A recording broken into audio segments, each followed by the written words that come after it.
Welcome to Arifu Video. Selamat menyaksikan.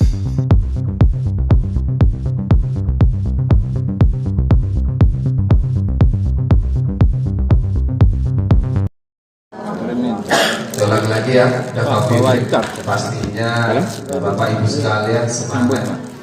Assalamualaikum warahmatullahi wabarakatuh. Waalaikumsalam.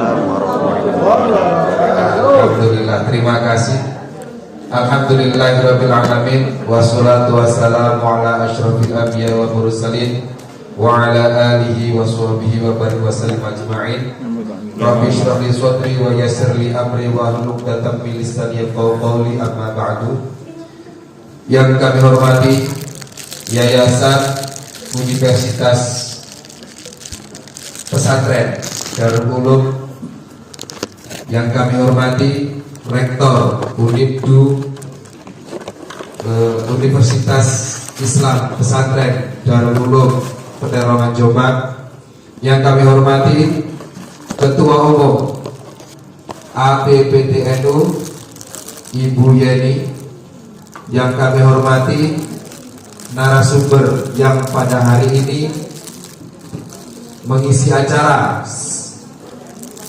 seminar nasional, Ibu Anissa Listiana MAG, yang kami hormati para undangan dari di luar dari anggota APPTNU, dan yang kami banggakan Bapak Ibu anggota APPTNU yang siang hari ini dapat hadir di acara seminar nasional dan pelantikan APPTNU.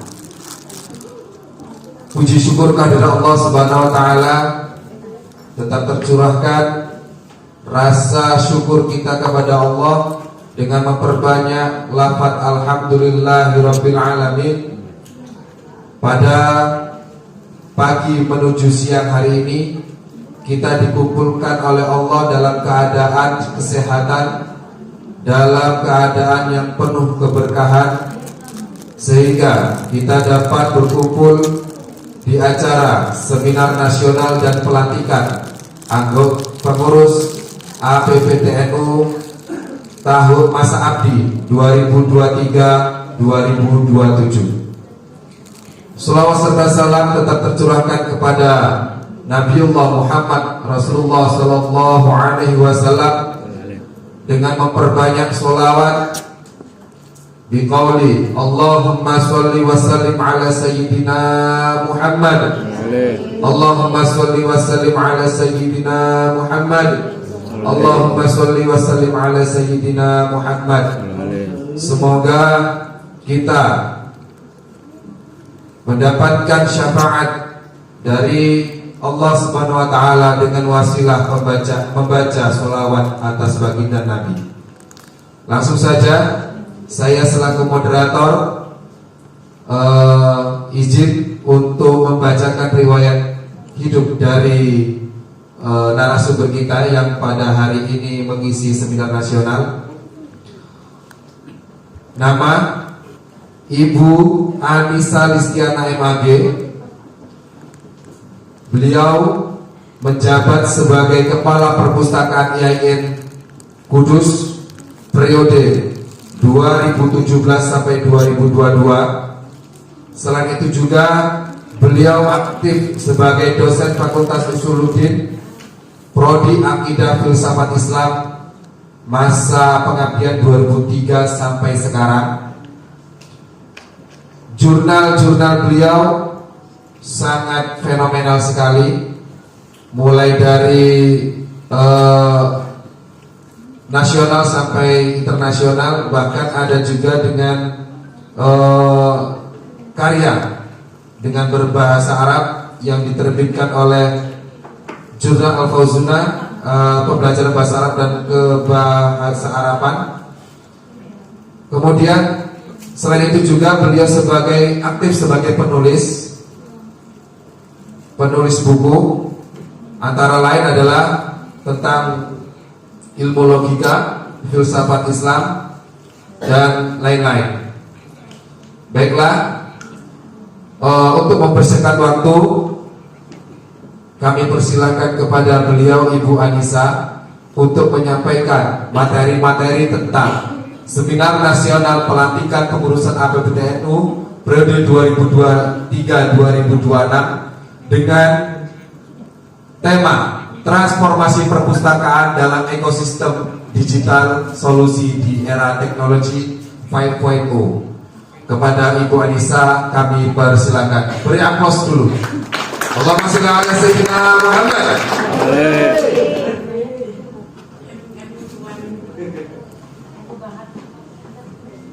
Assalamualaikum warahmatullahi wabarakatuh. Waalaikumsalam warahmatullahi wabarakatuh. Wassalamualaikum ala Rasulillah, la haula wala quwata illa billah, amma ba'du. Recording in progress. Terhormat Bapak Ketua Yayasan Unidu, kemudian Rektor Unidu dan jajarannya, Ketua APPTNU dan pengurusnya, dan juga hadirin peserta seminar yang dirahmati Allah. Alhamdulillah kita bisa bermuajah di pagi hari ini, sepertinya seger-seger semua ini ya. Mohon maaf, selain dari anggota APPTNU, ada yang dari luar, Mbak Yeni?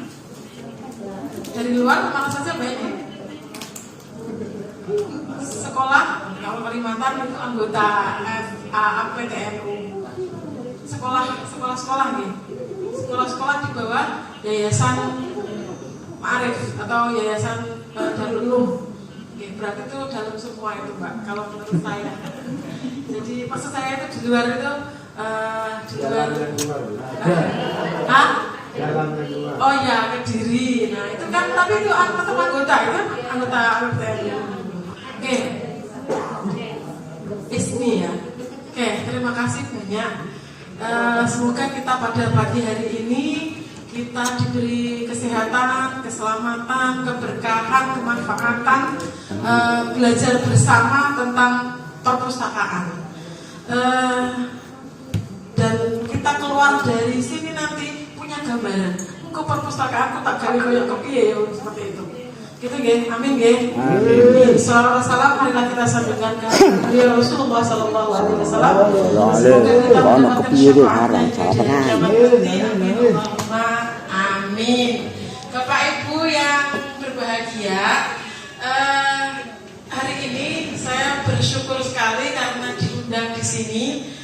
Sebetulnya saya tadi berharap disebutkan ini Mas, aktif di mana saja sih gitu. Jadi saya selain sebagai dosen, mantan kepala perpustakaan, saya aktif di IPI Kabupaten Kudus.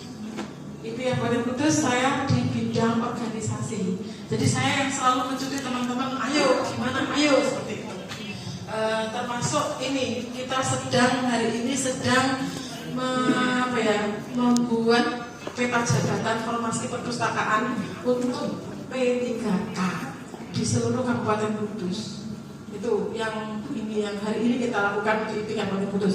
Nah, untuk FPPTI Jawa Tengah saya juga aktif di SDM, sumber daya manusia, dan alhamdulillah sudah beberapa kali kita mengadakan kegiatan termasuk penyusunan workshop kurikulum literasi informasi yang nanti akan digunakan oleh seluruh anggota perpustakaan FPPTI Jawa Tengah. Tapi nanti saya untuk APPTNU nanti saya kasihkan gratis. Karena saya pribadi, saya kebetulan Bapak Ibu, saya dilahirkan untuk NU. Tidak dalam kandungan sudah NU. Gimana? Tidak dalam kandungan. Oh iya, dalam kandungan saya sudah NU. Betul Pak. Selanjutnya saya juga aktif di APTIS Pusat, Asosiasi Perguruan Tinggi Islam yang rata-rata itu PTKIN ya, di bawah Kemenag. Saya menjadi semuanya koordinator bidang advokasi dan kebijakan. Nah ini kami juga sedang menyusun bagaimana perpustakaan itu tidak menjadi UPT tapi menjadi lembaga. Karena kalau jadi UPT itu hanya layanan teknis. Kalau lembaga itu lebih ada istilahnya sudah seperti lembaga-lembaga yang ada di perguruan tinggi. Jadi untuk networkingnya juga enak dan yang lain-lain. Meskipun sekarang ini juga sudah. Oke, kita langsung saja. Ini kita bahas tentang transformasi perpustakaan dalam ekosistem digital solusi di era Society 5.0. Ini gedung perpustakaan kami Bapak Ibu, 4 lantai. Dulunya saya mau sebelum dan sudah, tapi saya cari yang sebelum belum ketemu. Dulunya 2 lantai, mahasiswa kami itu 14.000. Bayangkan kalau hanya 2 lantai. Saya dulu 2017 jadi kepala perpus itu takut sekali kalau ini ambruk gimana ya. Karena satu hari itu kunjungan pustaka itu 1.500 Bapak Ibu. 1.500 kunjungan per hari. Jadi seperti kantor BLT gitu. Itu makanya kami minta Pak Bu ya, kami itu dibuatkan gedung yang sesuai dengan jumlah mahasiswa, representatif, kemudian yang kekinian seperti itu. Karena apa? Saya ingin tanya kepada Bapak Ibu semua, perpustakaan panjenengan yang ada di tempat jenengan itu kira-kira seperti apa nih kondisinya? Alhamdulillah ada. Monggo. Kita ini juga curhatan aja Bapak, ini sharing knowledge ini namanya. Jadi nanti kalau ada yang ingin dibawa pulang, monggo. 4 lantai. Bismillahirrahmanirrahim. Assalamualaikum warahmatullahi wabarakatuh. Matur nuwun atas waktunya Ibu. Saya Amalia dari Perpustakaan Universitas Nurul Jadid Paiton Probolinggo. Perpustakaan kami itu kecil tapi insya Allah luar biasa. Setidaknya menurut saya Ibu. Kan harus pede kan gitu ya. Jadi ukuran perpustakaan kami itu hanya 16 kali 18 meter persegi. 16 meter kali 18 meter Bu. Kalau totalnya itu 288 meter persegi. Nah itu Bu. Yaitu terus kondisi yang kami hadapi memang selama ini perpustakaan itu hanya syukur ada saja di situ. Tapi alhamdulillah begitu tahun 2019 kami coba memperkenalkan bahwa perpustakaan sekarang itu sudah paradigmanya itu sudah berbeda. Jadi bukan hanya sekedar gudang buku, sekedar pajangan saja, tapi mestinya kita bisa berperan lebih. Nah, apa yang kami lakukan terlebih dahulu adalah mencoba memamerkan diri. Jadi dengan kondisi segitu kami coba mengimplementasikan konsep library of space gitu ya. Meskipun tidak bisa 100% itu diimplementasikan seperti itu. Jadi di space yang kecil itu kami pasang corner-corner seperti itu. Salah satunya itu adalah yang jadi andalan kami adalah kami sebut sebagai teater mini. Tapi jangan dibayangkan seperti teaternya Mbak Yeni di Unusa Bu, karena tulisannya saja itu yang teater mini ya, sama bannernya gitu. Tapi kenyataannya di lesehan mawon kados ngoten. Cuma di situ kami buat acara rutin untuk kelas literasi, jadi sharing-sharing setiap hari Kamis. Kurang lebihnya seperti itu Bu. Terima kasih. Assalamualaikum warahmatullahi wabarakatuh. Amalia Bu. Mbak Amalia. Itu adalah sebagai bagian dari inovasi. Oke. Tapi luar biasa. Yang lain mau menyampaikan tentang kondisi perpustakaan yang wis mojok, wis sempit, wis dan yang lain-lain. Monggo. Ada? Kalau enggak langsung saja kita ke ini aja, ke materi. Monggo Mas sampaikan. Jadi langsung lanjut aja. Jadi selama ini kita itu kan di perpustakaan, image yang awal itu adalah perpustakaan tempat yang pojok, terus kemudian tempat buangan itu tidak hanya buangan bukunya, SDM-nya, terus peblernya, itu buangan semua itu. Awal-awal kita kan seperti itu. Tapi sekarang ini perpustakaan sudah bergeser. Nah inilah nanti yang kita akan bahas.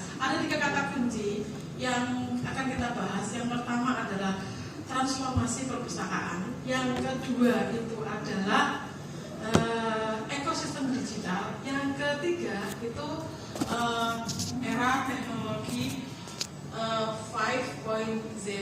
Nah, ketiga kata kunci ini nanti akan kita bahas bersama-sama. Yang pertama itu adalah transformasi perpustakaan.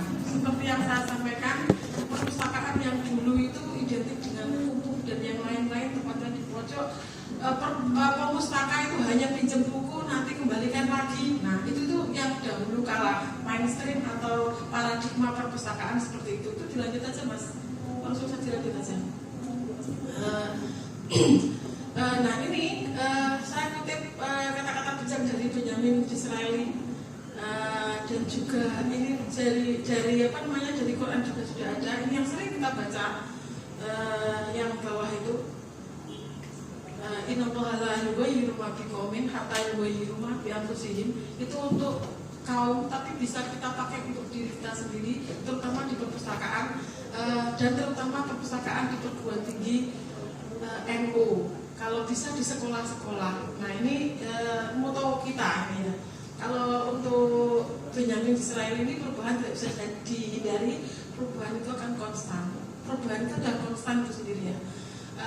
Peradaban dunia itu selalu berubah sesuai dengan perubahan waktu, zaman terus berkembang. Nah, ini zaman ini juga diikuti dengan perubahan teknologi dan informasi. Nah, seperti lanjut mas, seperti yang ini kita lihat dulu ya. Kok tulisannya nggak pada ini ya, nggak ada ya. Jadi ini perpustakaan dari masa ke masa. Ini panjenengan yang nomor 1 itu kira-kira perpustakaan mana ini? Python. Aduh, kok aneh banget sih Pak. Nah, ini Loro Jatib. namanya cuma Python ya. Sebenarnya sebetulnya perpustakaan di dunia, termasuk di Indonesia, itu mengalami perkembangan. Ini yang pertama itu dari Cimwiti, Mauritania, Afrika, yang sampai sekarang itu bentuknya juga masih seperti itu, tidak mau berubah. Di situ ada koleksi sekitar 30.000 naskah, termasuk naskah Al-Quran yang masih ori itu ada di Mauritania, Afrika. Yang kedua itu ada perpustakaan Al-Qarawiyyin yang didirikan pada 1859 di Maroko. Nah ini juga perpustakaan tertua dan ada yang menganggap perpustakaan ini perpustakaan tertua di dunia di Afrika. Ini sampai sekarang ini masih berdiri dan mengalami perkembangan yang luar biasa di ini ya. Terus yang ketiga ini saya cari di barat. Yang di Islam lah itu yang dua itu Islam semua itu. Yang itu mbak. Yang itu mbak. Yang itu mbak. Dari NU. Nah, mohon maaf Pak, karena kan semuanya dari NU. Jadi nanti kita makanya tadi itu kita saling berbagi gitu ya. Ini yang dari Paris, Prancis. Ini dibangun 1461. Ini lebih dari 14 juta. Nah, sampai sekarang perpustakaannya ini masih seperti ini juga, tapi mereka juga mengalami transformasi dari buku-bukunya masih utuh, tapi mereka juga ada digital ya, digital library. Yang keempat ini dari Jepang. Sekarang itu ada istilah GLAM ya. GLAM itu gallery, library, archive, sama museum jadi satu. Nah ini di beberapa di Singapura ada, kemudian di Jepang juga ada, di Jerman ada. Nah ini sekarang ini banyak diikuti di Indonesia, terutama ini yang di perpustakaan nasional itu termasuk GLAM ini. Ada gallery, library, archive, sama museum. Nih lanjut Pak. Nah ini kita ke transformasi perpustakaan. Nah tadi yang saya sampaikan itu identik dengan buku yang kusam, gedung di pojok, pustakawan itu menggunakan kacamatanya bolor, gitu. Kayak sudah pernah baca semua buku yang ada di perpustakaan baca gitu ya. Kemudian apa namanya terkesan kurang menarik. Terus di Indonesia juga sama. Saya sampaikan di gedung saya dulu itu lantai 2, pemustakaannya 14.000, sehari datang 1.500. Kita itu mau istirahat, sholat itu loh, sulitnya minta ampun. Mau makan, tidak bisa tidak jadi makan-makan. Akhirnya apa, kita giliran seperti itu karena 1.500 sifat gitu ya, kayak gitu. Nah sehingga apa? Nah kita hanya menyediakan buku-buku teks. Dulu belum ada library digital library belum ada. Saya mulai digital library itu 2018. Nanti bisa diikuti Bapak Ibu, murah, gratisan, awal-awal itu gratisan. Nanti yang selanjutnya bisa hibah buku. Nah itu bagus itu karena kita gratis, nggak usah beli. Kemudian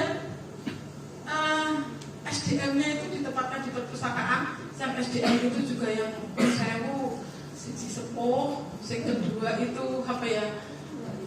Dia kurang bisa bekerja sama.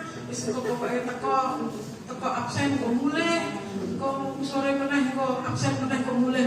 Nah ini SDM yang ini seolah hanya sebagai pelengkap gitu ya, perpustakaan itu. Padahal kita seringkali perpustakaan itu adalah jantungnya perguruan tinggi.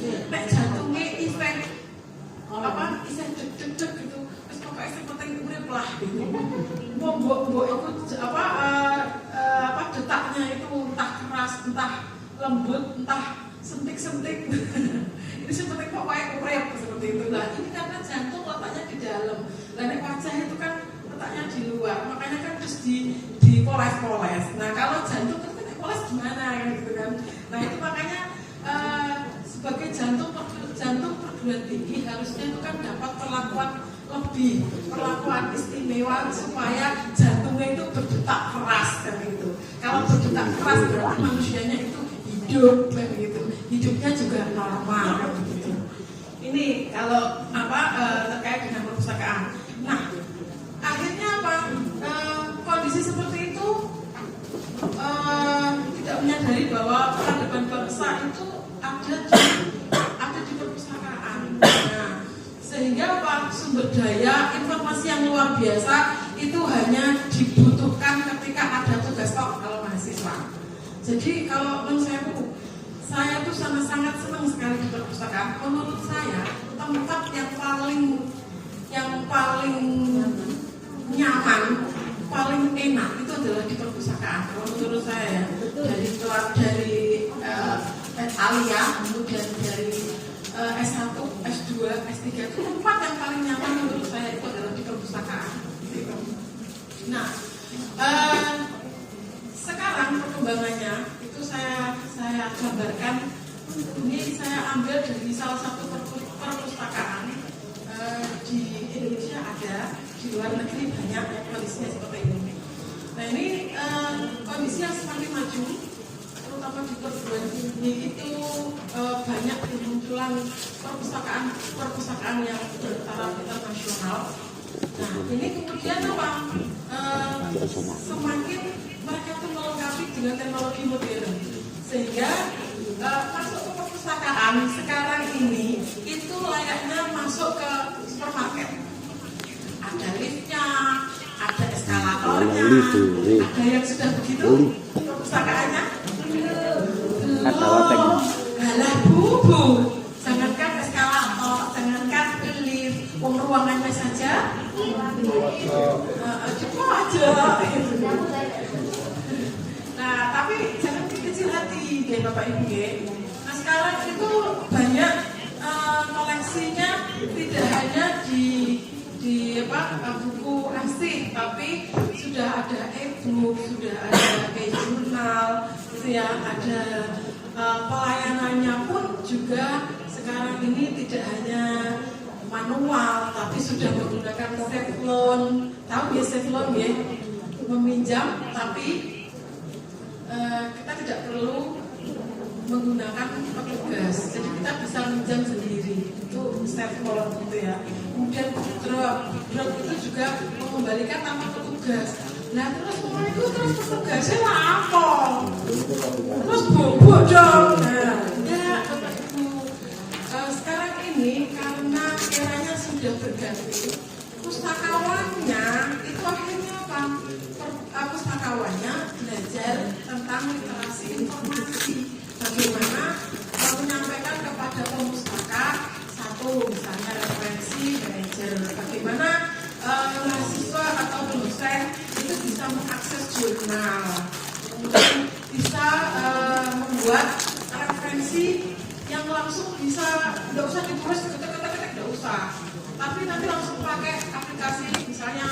Mendeley atau Jotero itu nanti akan langsung itu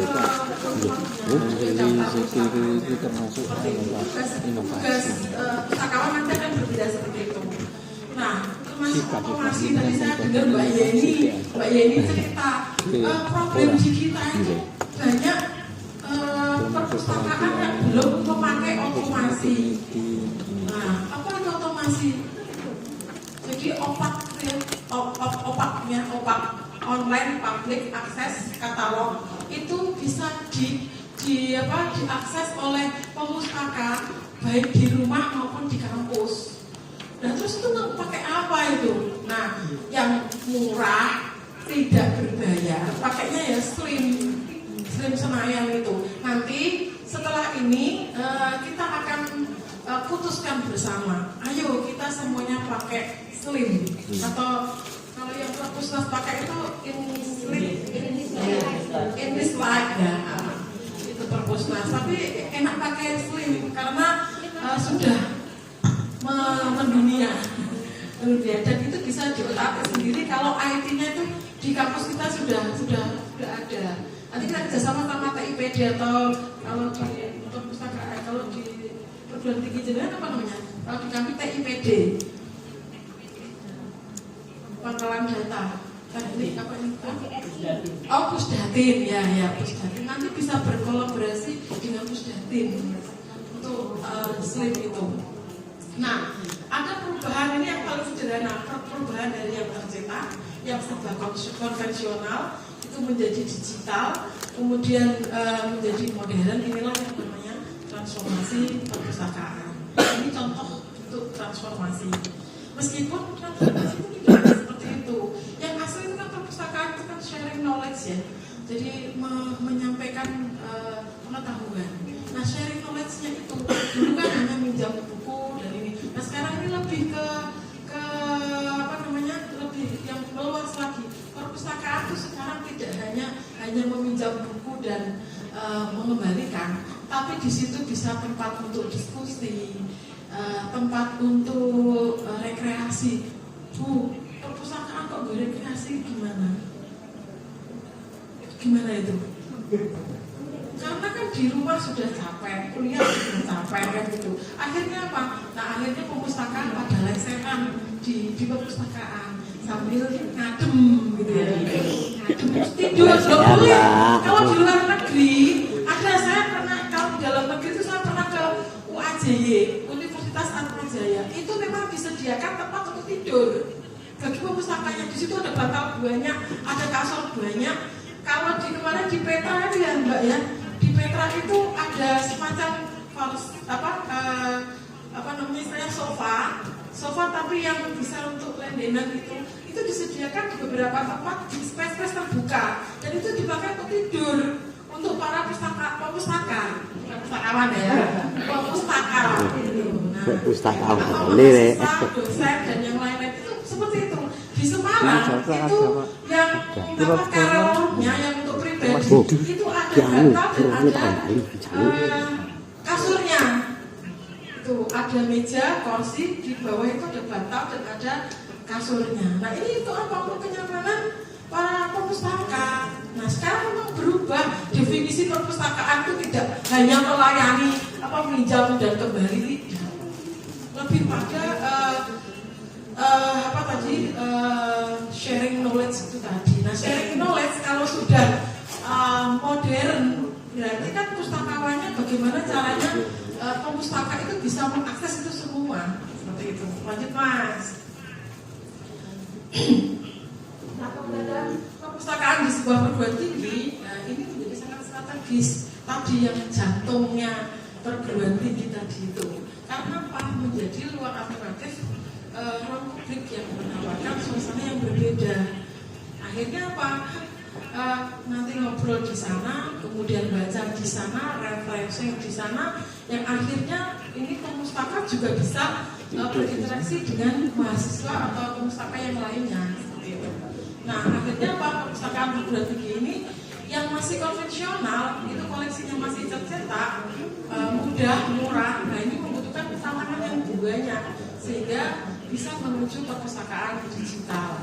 yang paling utama itu adalah bagaimana pengelolanya ini, SDM-nya ini seperti apa, harusnya bagaimana. Nah ini yang harus kita pikirkan bersama.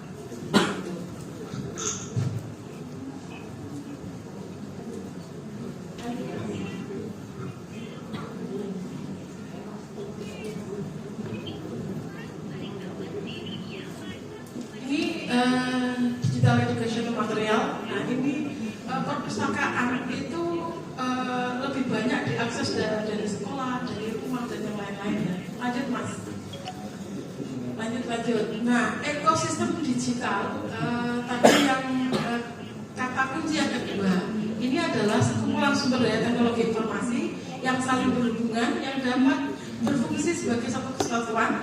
Dan ini terdiri dari solusi internal, aplikasi sistem bersama dan mitra eksternal, pemasok, pelanggan, penyedia layanan pihak ketiga dan semua teknologi yang masing-masing. Inilah nanti yang akan mendukung perpustakaan digital.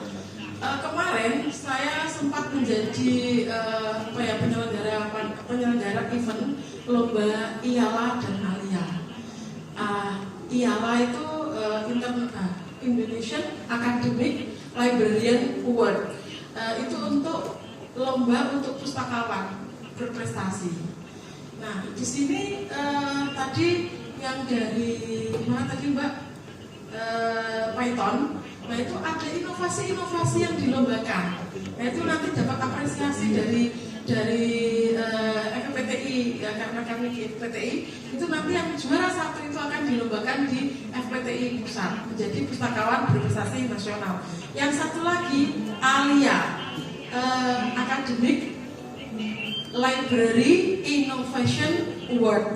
Nah ini banyak inovasi-inovasi yang diusung oleh teman-teman perguruan tinggi yang ada di Jawa Tengah. Nah, ini nanti teman-teman APPTNU itu juga bisa belajar dari sana. Kemarin yang menang lomba dari UIN Saizu ya, Profesor Dr. Saifuddin Zuhri itu terkait dengan corner Panginyongan. Nah, kok itu corner Panginyongan? Nah, ini terkait juga dengan ekosistem digital.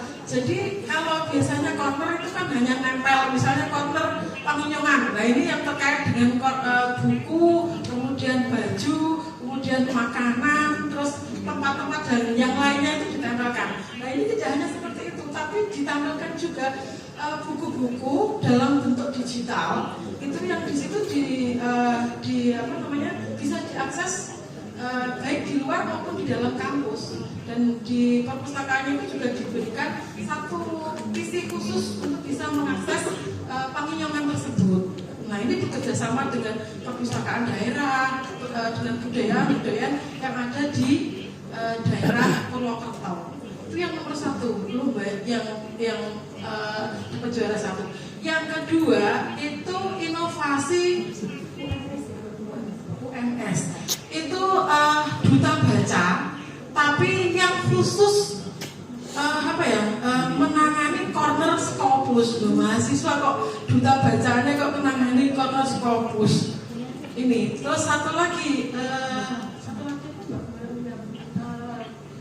Mendeley, corner Mendeley dan corner Scopus itu di mana di UMS. Jadi mahasiswanya ini benar-benar dilatih untuk bisa mendampingi mahasiswa-mahasiswa lain dan juga dosen untuk bisa mengakses Scopus, kemudian bagaimana bisa manajemen reference menggunakan Mendeley. Nah ini yang nomor 2. Yang nomor 3 itu dari Poltekkes Semarang. Nah ini aplikasi Mbah Semar yang diambil dari ChatGPT. ChatGPT itu ternyata itu bisa diintegrasikan dengan perpustakaan dan juga dengan institusinya itu. Nah ini menjadi inovasi yang luar biasa dan ternyata saya tanya-tanya kemarin itu mudah kok Bu, nggak mahal. Yang penting IP-nya yang main seperti itu. Nah yang selanjutnya dari mana Mbak kemarin itu yang dari Unisula. Unisula itu layanan pinjam tapi nanti disampaikan ke tempatnya masing-masing gitu loh. Layanan apa? Drive thru. Yang satu lagi. Jadi lupa saya. Nah, ini berarti apa? Yang utama itu inovasi, yang kedua itu adalah apa? Dari ini digital ini, dari IT yang bisa kita unggulkan meskipun perpustakaan kita itu hanya sedikit luasnya itu nggak begitu luas, tidak seperti misalnya di Unusa, terus tidak seperti di perguruan tinggi negeri atau perguruan tinggi swasta, tapi yang sudah menginternasional. Tidak usah berputus asa, Bapak Ibu. Ini masih bisa kita upayakan seperti itu. Langsung Mas. Nah, ciri-ciri era digital. Nah, yang pertama itu Internet of Things. Nah, ini semuanya kita pakai internet. Kita setiap hari itu selalu menggunakan telepon. Sepertinya kalau saya pernah ini ya, gojek dengan Bu Hovifah waktu masih ada suaminya. Ketika perjalanan dari Jogja ke Semarang, kata suaminya, saya ini suami kedua Mbak. Kok sakit? Iya, karena suami pertama adalah HP. Yang ada pertama kali bangun itu HP, bukan saya. Nah ini waktu guyonan dengan Bu Hovifah dulu. Nah ini sama kayaknya kita semua ini kalau nggak ada HP itu rasanya kesepian gitu ya. Kita mau nunggu kereta, kita main HP. Kita mau mandi main HP, mau ngapain aja main HP. Jadi semuanya itu kita sudah termindset dengan HP itu. Nah akhirnya apa? Kita berkomunikasi, bahkan sampai kadang hadroh aja pakai HP. Ya kan sekarang kan banyak kan grup-grup mukodaman yang hadrohnya juga pakai HP kan gitu kan. Oke, lanjutnya itu big data ini karena data itu lumayan banyak. Nah ini nanti yang kita bisa manfaatkan, seperti kita bisa mengakses e-Pusnas, kemudian kita bisa mengakses yang punya Kemenak itu Morales yang punya Kemenak. Terus kita nanti juga bisa mengakses laman-laman yang gratisan, tidak usah berbayar. Kalau Unusa itu sudah langganan berbayar hampir 1 M. M itu M apa? MBR atau M apa? Miliar. Itu yang Sign Direct, itu yang sedulure sekampus itu ya. Dari Elsevier itu sudah dilanggar. Nah kita, ya Allah Bu, lah mau gawe operasional aja paling dikasih 10 juta, memang langganan kok di duit kan gitu. Nah nggak usah berkecil hati. Nanti kita bisa akses yang gratis dan itu nanti bisa diunduh ditaruh di Google Drive-nya perpustakaan. Nanti bisa diakses oleh pustaka. Yang penting tidak keluar. Itu untuk internal perpustakaan kita sendiri. Nah, penggunaan teknologi kecerdasan buatan ini dari era digital. Ini tadi yang saya sampaikan, ChatGPT ya. Bu, itu nanti ChatGPT itu bisa dipertanggungjawabkan tidak? Ada beberapa perguruan tinggi yang membolehkan, tapi ada prasyarat yang harus diingat seperti itu. Lanjut Mas. Nah, sekarang kata kunci yang ketiga, era society 5.0. Ini era ini memungkinkan manusia menggunakan pengetahuan berbasis teknologi seperti AI tadi, artificial intelligence, dan robot untuk memenuhi kebutuhan mempermudah kehidupan manusia. Nah sebetulnya 5.0 itu tidak berbeda jauh dengan 4.0. Kalau yang 4.0 itu lebih ke digitalnya, lebih ke teknologinya ya. Nah sementara yang 5.0 itu lebih ke manusia. Bapak Ibu kalau pernah lihat di Jepang itu memang benar-benar menerapkan yang 4.0.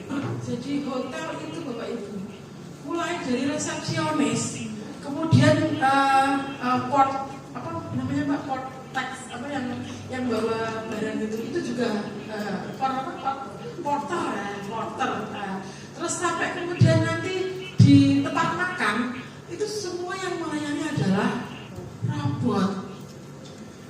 akhirnya masyarakat Jepang ini juga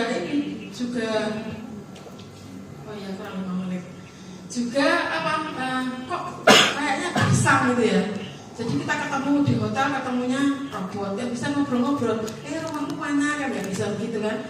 Nah akhirnya apa? Nah inilah akhirnya di Jepang itu yang ini sudah memulai era society 5.0, tapi ke konteks manusia yang menjalankan ilmu dan teknologi, bukan manusia yang diperalat oleh ilmu dan teknologi. Lanjut kurang komplek ini ya.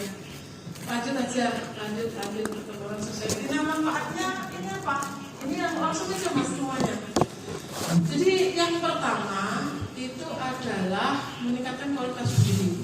Nah biasanya kalau dulu waktu mungkin di masa-masa saya kuliah itu tidak ada yang namanya handphone, tidak ada yang namanya internet. Itu semuanya kita pergi ke perpustakaan memang benar-benar cari buku yang sebanyak-banyaknya. Nah di sini ini untuk meningkatkan kualitas diri ini sekarang kita hanya menggenggam HP saja itu kita sudah bisa baca apapun ini ya, termasuk ya karir. Kemudian sekarang kan karir kan ada YouTuber, ada Instagramer, yang artis-artis Instagram itu ya.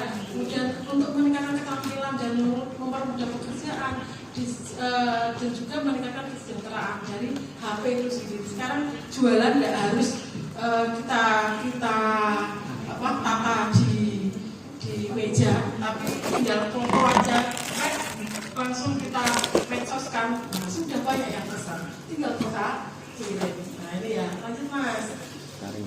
Nah solusi ini terakhir ini, solusi transformasi perpustakaan dalam ekosistem digital di era teknologi 5.0. Yang pertama itu apa? 1. Perpustakaan kita paling tidak itu bisa mendigitalisasi koleksi perpustakaan. Bu, nggak bisa gimana? Ya tadi saya sampaikan koleksi yang berbasis web atau yang gratisan itulah yang kita akan manfaatkan. Nanti di akhir setelah pelantikan mungkin akan saya sampaikan beberapa laman yang bisa diunduh oleh teman-teman pustakawan maupun kepala perpustakaan untuk bisa disampaikan kepada pemustakanya. Yang kedua, sistem manajemen perpustakaan berbasis cloud ini dimasukkan ke Google Drive yang nanti bisa diakses oleh pemustaka di internal ya. Yang penting tidak disampaikan ke luar. Yang ketiga, penggunaan teknologi identifikasi otomatis. Ada RFID ini ya, barcode. Jadi yang saya sampaikan tadi ada safe loan, ada backdrop. Ini mahal bu, ada yang murah juga ada. Kemarin saya sempat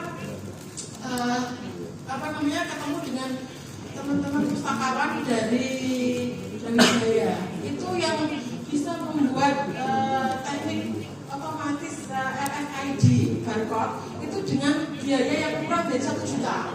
Itu bisa. Lanjut mas. Adalah membangun portal dan aplikasi perpustakaan. Ini tadi kita kalau bisa itu otomasinya pakai Slim. Kemudian bisa memanfaatkan ChatGPT untuk menginformasikan kepada pemustaka. Kemudian kolaborasi dengan institusi dan perpustakaan lain yang sudah bagus. Ini kan ada UNUSA.